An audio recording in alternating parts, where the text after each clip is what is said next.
What should you expect after the I-129F petition is filed? That's what we're talking about on today's episode of Sumner School Family Immigration Basics.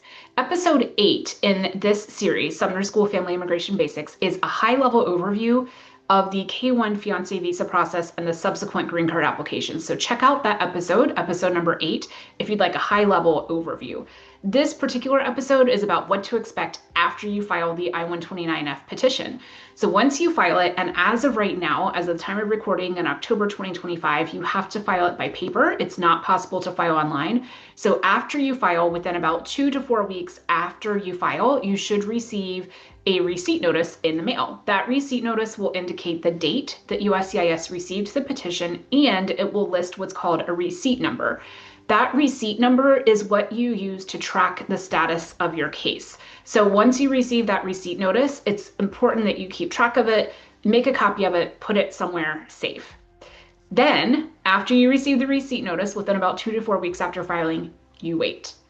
The processing time for the I-129F varies a lot, but it can vary anywhere from a few months to close to a year. So you wait. It is possible that USCIS would send a request for evidence, also called an RFE, asking for additional documentation to support your petition. If you receive that, you'll receive a notice in the mail listing the information or documentation that they believe that they need, and it will give you a specific deadline by which you need to respond. Absolutely pay attention to that. Typically, it's 87 days from the date of the request for evidence, but make a note of it. It can be less than that sometimes, and make sure you respond before that date if you have a request for evidence. After that, if you receive a request for evidence or after you receive the receipt notice after some time, after you have patiently waited, and I know it's stressful and anxiety provoking, but after you've waited, you should receive the decision. Hopefully it's an approval, but you should receive the decision. That will come in the mail as a piece of paper. One note in terms of tracking your case, once you receive the receipt notice, you also should receive a notice about how to open a My USCIS account.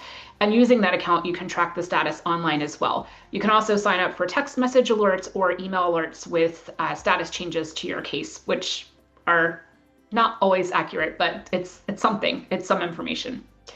So once you receive the approval of the I-129F, the petition will then be forwarded to the NVC, but you will not hear from the NVC, the National Visa Center. The National Visa Center will assign the case a case number. The first 3 letters will represent the embassy that the person applying for the K-1 will go to apply for the visa. But like I said, you won't hear from the NVC. Instead, you should hear directly from the consulate or the embassy where your foreign national fiancé is going to apply for the K-1 visa. If you don't hear from them, follow up. A lot of times in our practice, we have to follow up. So this is a short video, but it's a pretty straightforward process as far as what to expect after you file the I-129F. I think the hardest part is knowing what to file and getting the filing done, and then waiting. I know that that is stressful and anxiety provoking. The whole process is you're not sure exactly what's happening, what's going on, what to expect. And that's something that we help walk clients through every single day. So we help them walk through step by step by step exactly what we need to submit, when we need to submit. We proactively let them know what to expect next, what is normal and not normal versus processing times and other actions that government agencies take. We are here to support clients every single day through this process and other family-based and employment-based processes.